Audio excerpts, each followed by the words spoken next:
I was 12 when my cousin Adam vanished on Christmas Eve. The house was full of noise that night. Laughter, music, the smell of roasted chicken. No one noticed when he slipped out of the living room. By the time we realized he was gone, the snow outside was falling fast. My aunt called the police. My uncle checked the backyard.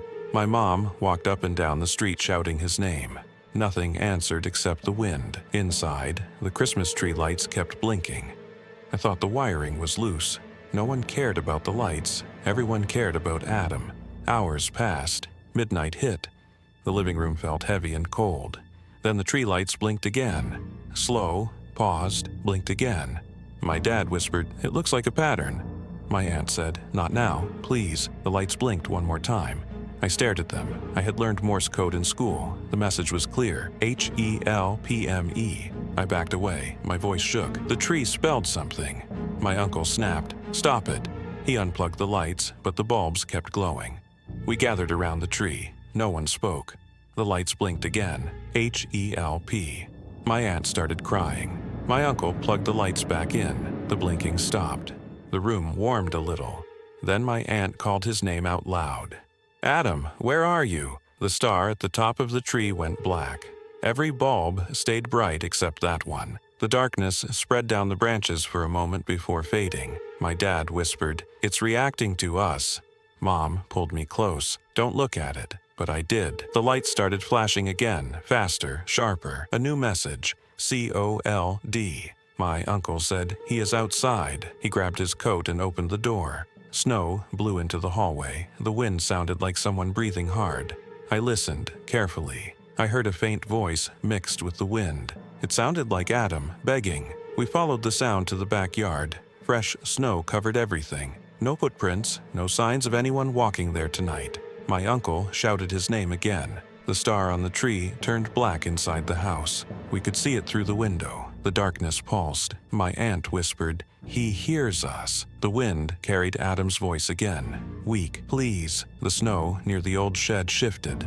My uncle ran toward it and pulled the door open. The shed was empty. Only a cold draft came out. Then the Christmas lights inside the house flickered. We ran back in. The bulbs spelled another message. BELOW. My uncle froze. Below where? Below the shed? Below the yard? The star turned black again. The darkness stayed longer this time. My aunt whispered his name. The light returned. My dad searched the basement. Nothing. Only old boxes and dusty furniture. When he called Adam's name, the furnace turned off. The air dropped several degrees. We gathered in the living room again. The lights blinked. DOOR. "What door?" my uncle asked. The bulbs went dark. Then only one turned on, the one facing the hallway. We followed it. The floor creaked. The hallway felt colder. At the end was the attic door. None of us had opened it in years. The handle looked frozen. My uncle pushed it. The door opened with a crack. The attic air hit us, sharp, bitter. Inside, everything was quiet. Dust floated in the moonlight. Then Adam's voice echoed, clear, close. "Help me!" My aunt shouted his name. The attic light bulb flickered. The star downstairs turned black again. My dad climbed the ladder. His flashlight hit something near the far wall, a small red glove, Adam's glove. He picked it up. It was warm. We rushed inside. My uncle pressed his hand to the wall. "There's something behind this." Before he could say more, the attic walls started vibrating. The Christmas tree downstairs blinked wildly. The whole house felt alive, like it was breathing. The lights formed one final word, STOP. We waited. The air stilled. The attic went silent. My uncle stepped back from the wall. Then Adam's voice whispered again, weaker than before, "Don't open it." The house fell quiet. The star on the tree glowed black one last time, then returned to normal. We never opened that wall. We never found Adam. Every Christmas Eve, the tree lights still blink without being plugged in. Same message, same rhythm. HELPME.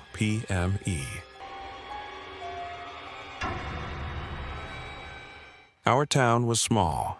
One main street, one gas station, one cemetery at the edge of the woods. Ebomis Christmas felt the same every year until the night the singing started. It was past midnight when I first heard it. Soft voices drifting through the snow. Slow, gentle. A Christmas carol everyone knew. The kind older choirs sang in church. I looked out the window. Empty street. No movement, no shadows. but the voices stayed, faint, echoing between houses. My mom stood beside me. "Probably teens playing a prank," she said. Her voice did not sound sure. The singing grew louder, closer, harmonic, every voice in perfect tune. No breaths between lines, no breaks. My dad frowned. "Who sings like that in this cold?" None of us opened the door. By morning, news spread fast. 2 streets over, the Hales family had opened their door to listen. Their son found his father in the doorway at sunrise, standing straight, eyes open, frozen solid, ice on his eyelashes. The police said he stepped outside and passed out from the cold. No one believed it. The temperature never dropped low enough to freeze someone on their feet like that. That night, the caroling returned. I lay in bed, eyes open. Midnight hit. The singing started again, smooth, perfect, a little louder than the night before. I went to the window. Snow fell lightly. The street was empty, but the voices sounded like they were right outside our house. My sister ran into my room. "Do not open the door," she whispered. She shook while she spoke. Downstairs, we heard my dad unlock the deadbolt. Mom yelled, "Stop." He did. We stayed awake until the singing faded. The next morning, 3 more houses found someone frozen in the doorway. Same position, same glassy stare, same ice forming on their clothes. Every single one had opened the door to listen. People started sleeping with their doors barricaded. Some nailed them shut. Some played loud music at night to drown the singing. But the carolers always found a way through. On the 4th night, they came earlier, around 11:30. The voices were clear enough to hear the words. Every song sounded older than anything we had learned in school. The language felt wrong. The melody did not resolve the way normal songs did. Each note dragged too long, like the carolers did not need to breathe. My sister covered her ears. "Make it stop." Mom held her tight. Dad paced the room with a baseball bat, as if that mattered. Still, the singing surrounded the house. Every window, every wall. Then someone knocked. Soft, 3 taps. A child's voice whispered outside our front door, "Sing with us." Dad froze. He backed away slowly. The knocking stopped. The caroling continued. By morning, the police tried to track the sounds. They found footprints in the snow behind 3 different houses, all of them identical, small, uniform, like they were printed rather than stepped. Every trail led in the same direction, to the cemetery. They followed the prints through the iron gate. They reached the oldest section. Every path ended in front of the same large family grave. No names, just a stone angel covered in frost. The police said nothing touched the snow there. No sign of movement, no bodies, no answers. That night was the worst. The carolers started singing at 10, louder, closer, surrounding the houses like a circle. The air felt colder than the temperature outside. Frost crept up the inside of the windows. My sister sobbed into her pillow. Why us? I did not know. Dad nailed the back door shut. Mom blocked the front door with furniture. The lights flickered. The house felt smaller. The singing kept rising. Layer after layer of voices. More than a dozen, maybe more than 30, all perfect. Then the power went out. We heard footsteps outside, light crunching in the snow. 4 steps, then silence, then 4 more, moving from window to window. Something stopped by the front door. A long pause, a faint breath, then a whisper. "Open." Mom covered her mouth. Tears ran down her face. The whisper came again. "Open." We stayed silent. The footsteps moved away. Sunrise finally came. The singing stopped. The frost melted from the windows. We checked the doors. No one was frozen this time. But on the porch sat a single trail of footprints. Small, perfect, leading away from the house. We followed them with our eyes. They stretched across the yard, down the street, past the church, toward the cemetery, where they disappeared at the gate. The town still hears the carolers every Christmas Eve after midnight. No one opens the door anymore, not after what they saw at the cemetery last year. The angel statue is no longer covered in frost. It is smiling. If this story gave you chills,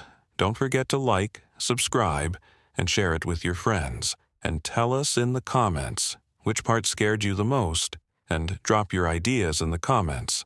Your idea might be our next nightmare.